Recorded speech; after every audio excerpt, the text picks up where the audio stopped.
31 अक्टूबर 2025 को कुआलालंपुर में आसियान रक्षा मंत्रियों की बैठक में भारतीय रक्षा मंत्री राजनाथ सिंह और अमेरिकी रक्षा सचिव पीट हेगसेथ के बीच हुई हैंडशेक ने भारत अमेरिका रक्षा फ्रेमवर्क को और एक दशक के लिए नवीनीकृत कर दिया। यह सिर्फ एक रूटीन एक्सटेंशन से कहीं ज्यादा था। यह ग्लोबल चेसबोर्ड पर एक बोल्ड मूव था। दुनिया देख रही थी, यह सवाल कर रही थी कि क्या यह एक सच्ची पार्टनरशिप का संकेत है या अलायंसेस के ऑनगोइंग गेम में एक और कैलकुलेटेड प्ले है। इंडो पैसिफिक, जो अब ग्लोबल पावर शिफ्ट्स का एपिसेंटर है, वहीं इस अग्रीमेंट का सबसे बड़ा इंपैक्ट होगा।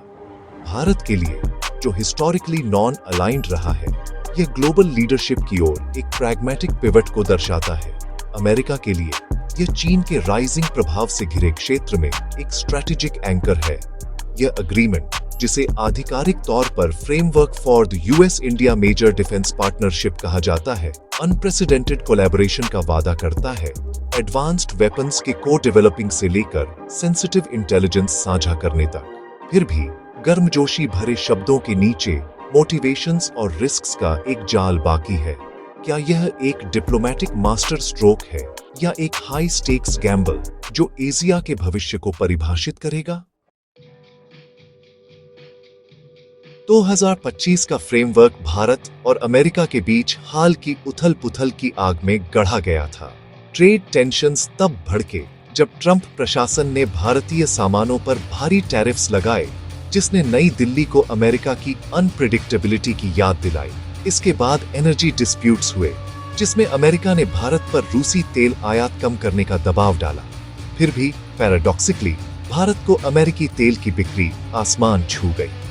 2025 के क्वाड शिखर सम्मेलन के अचानक रद्द होने से भारत को यह संकेत मिला कि अमेरिका की प्राथमिकताएं बदल सकती हैं, खासकर जब चीन शामिल हो।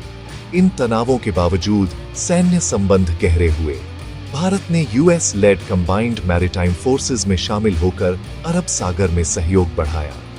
फ्रिक्शन और अलाइनमेंट के इस मिश्रण ने एक ऐसे समझौते के लिए मंच तैयार किया जो दोस्ती के साथ साथ आवश्यकता से भी उपजा था। यह फ्रेमवर्क एक ऐसी दुनिया की प्रतिक्रिया है जहां अलायंसेस का परीक्षण किया जाता है और इंटरेस्ट्स को लगातार रिकैलिब्रेट किया जाता है। यह चुनौती और अवसर दोनों से आकार लेती एक पार्टनरशिप है। 2025 का रक्षा फ्रेमवर्क भारत अमेरिका सैन्य संबंधों को ट्रांजैक्शनल से ट्रूली कोलैबोरेटिव में बदलने का लक्ष्य रखता है। इसका मूल next gen military tech, drones, jet engines, integrated war systems का को डेवलपिंग और को प्रोड्यूसिंग करना। साइबर सिक्योरिटी एक प्रमुख फोकस है, जिसमें इंटेलिजेंस शेयरिंग और साइबर डिफेंस के लिए संयुक्त प्रोटोकॉल है। स्पेस कोऑपरेशन को बढ़ावा दिया गया है, जिसका लक्ष्य सैटेलाइट टेक और मिसाइल डिफेंस में संयुक्त उद्यम है। यह पैक्ट संयुक्त सैन्य अभ्यासों का भी विस्तार करता है, सीमलेस इंटरऑपरेबिलिटी के लिए जोर देता है। ये कदम स्ट्रेटेजिक प्रॉमिसेस को रियल वर्ल्ड कैपेबिलिटी में बदल देते हैं। यह फ्रेमवर्क 21वीं सदी के खतरों के लिए तैयार एक पार्टनरशिप बनाने के बारे में है। वॉशिंगटन के लिए यह फ्रेमवर्क एक स्ट्रेटेजिक और इकोनॉमिक जीत है। भारत को अमेरिकी रक्षा बिक्री में बढ़ोतरी हुई है और यह डील भारत को कई सालों तक एक प्रमुख ग्राहक के रूप में लॉक कर देती है। लेकिन यह चीन का मुकाबला करने के बारे में भी है। इंडो पैसिफिक में एक डेमोक्रेटिक काउंटरवेट के रूप में सेवा करने के लिए भारत को हथियार बंद करना। अमेरिका को उम्मीद है कि भारत को रूसी हथियारों से दूर किया जा सकेगा। बेहतर तकनीक और को प्रोडक्शन की पेशकश करके संबंधों को गहरा किया जा सकेगा। यह समझौता भारत को अमेरिकी रक्षा सप्लाई चेन में एकीकृत करता है, जिससे दोनों अर्थव्यवस्थाओं और ऑपरेशनल रेडीनेस को बढ़ावा मिलता है। यह सिक्योरिटी बर्डन्स को साझा करने, राइवल्स को नियंत्रित करने और दुनिया के सबसे बड़े लोकतंत्र के साथ संबंधों को मजबूत करने के लिए एक कैलकुलेटेड मूव है। अमेरिका के लिए यह क्षेत्रीय स्थिरता में एक लॉन्ग टर्म इन्वेस्टमेंट है। भारत के लिए यह मॉडर्नाइज होने और वैश्विक मंच पर अपनी पहचान बनाने का एक मौका है। भारत की प्रेरणा स्पष्ट है, कटिंग एज अमेरिकी रक्षा प्रौद्योगिकी तक पहुंच। लक्ष्य केवल हथियार खरीदना नहीं है, बल्कि उन्हें बनाने का नो हाउ हासिल करना है, जिससे मेक इन इंडिया और आत्मनिर्भर भारत पहल को बढ़ावा मिले। अमेरिकी फर्मों के साथ को डेवलपिंग करके भारतीय कंपनियां अपनी क्षमताओं को अपग्रेड कर सकती हैं और ग्लोबल सप्लाई चेन्स में शामिल हो सकती हैं।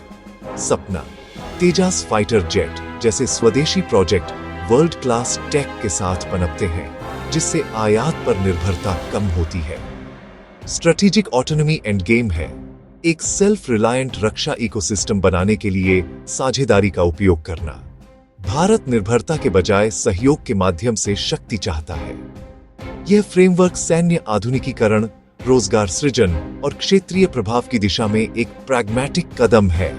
यह एक कैलकुलेटेड बार्गेन है, भारत के एक सच्चे सैन्य शक्ति के रूप में उदय को तेज करने के लिए अमेरिकी तकनीक का लाभ उठाना। यह साझेदारी एक स्वतंत्र, सुरक्षित भविष्य का साधन है। इंटरऑपरेबिलिटी हासिल करना, भारतीय और अमेरिकी सेनाओं का सीमलेसली संचालन एक मुख्य महत्वाकांक्षा है, लेकिन एक डॉन्टिंग वन। भारत के शस्त्रागार का 65% रूसी या सोवियत निर्मित है, जो अमेरिकी प्रणालियों के साथ फंडामेंटली इनकम्पैटिबल है।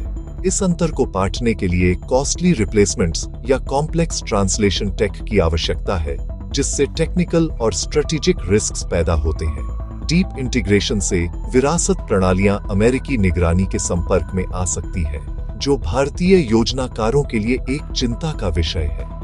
भारत को अपने मौजूदा रूसी इन्वेंट्री और संबंधों के साथ करीबी अमेरिकी संबंधों को संतुलित करना होगा।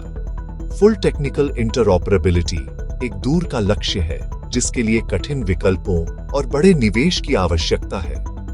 यह चुनौती भारत अमेरिका रक्षा साझेदारी के केंद्र में है। सन 2025 का फ्रेमवर्क चीन की लूमिंग प्रेजेंस से आकार लेता है। भारत और अमेरिका के लिए यह इंडो पैसिफिक में बीजिंग की असर्टिवनेस की सीधी प्रतिक्रिया है। चीन इस अलाइनमेंट को एक कंटेनमेंट स्ट्रेटजी के रूप में देखेगा और इसे डिस्टेबलाइजिंग के रूप में कंडेम करेगा। एक मजबूत अमेरिका समर्थित भारतीय सेना क्षेत्रीय संतुलन को बदल देती है, जिससे चीन की स्ट्रेटेजिक कैलकुलस जटिल हो जाती है। यह अग्रेशन को रोक सकता है या एक आर्म्स रेस को उकसा सकता है। जापान और ऑस्ट्रेलिया जैसे अन्य क्षेत्रीय खिलाड़ी इस साझेदारी का स्वागत कर सकते हैं, जबकि चीन के सहयोगी इसे अलार्म के साथ देखते हैं। यह डील एक फ्री और ओपन इंडो पैसिफिक के लिए क्वाड प्लस नेटवर्क को मजबूत करती है। क्षेत्र का चेस बोर्ड रीसेट हो रहा है, जिसमें नए अलायंसेस और नए रिस्क्स हैं। 2025 का रक्षा फ्रेमवर्क भारत के लिए ट्रांसफॉर्मेटिव हो सकता है, अगर इसे बुद्धिमानी से प्रबंधित किया जाए। यह प्रौद्योगिकी तक पहुंच और एक स्ट्रेटेजिक पार्टनरशिप प्रदान करता है, लेकिन इतिहास सावधानी बरतने की सलाह देता है। अमेरिकी नीति अचानक बदल सकती है, जैसा कि हाल के टैरिफ्स और क्वाड शिखर सम्मेलन के रद्द होने से पता चला। भारत को क्लियर आइड प्रैग्मेटिज्म के साथ जुड़ना चाहिए, बिना डिपेंडेंट हुए डील का लाभ उठाना चाहिए। सच्ची सुरक्षा आत्मनिर्भरता में निहित है, स्वदेशी क्षमताओं का निर्माण करना, न कि केवल विदेशी हथियार खरीदना। यह फ्रेमवर्क एक टूल है, एक गारंटी नहीं। इसका मूल्य भारत के संकल्प और दृष्टि पर निर्भर करता है। वास्तविक परीक्षण यह है कि क्या भारत इस साझेदारी का उपयोग अपने स्वयं के भाग्य को गढ़ने के लिए कर सकता है। आने वाला दशक बताएगा कि क्या भारत सबसे ऊपर खुद पर भरोसा कर सकता है।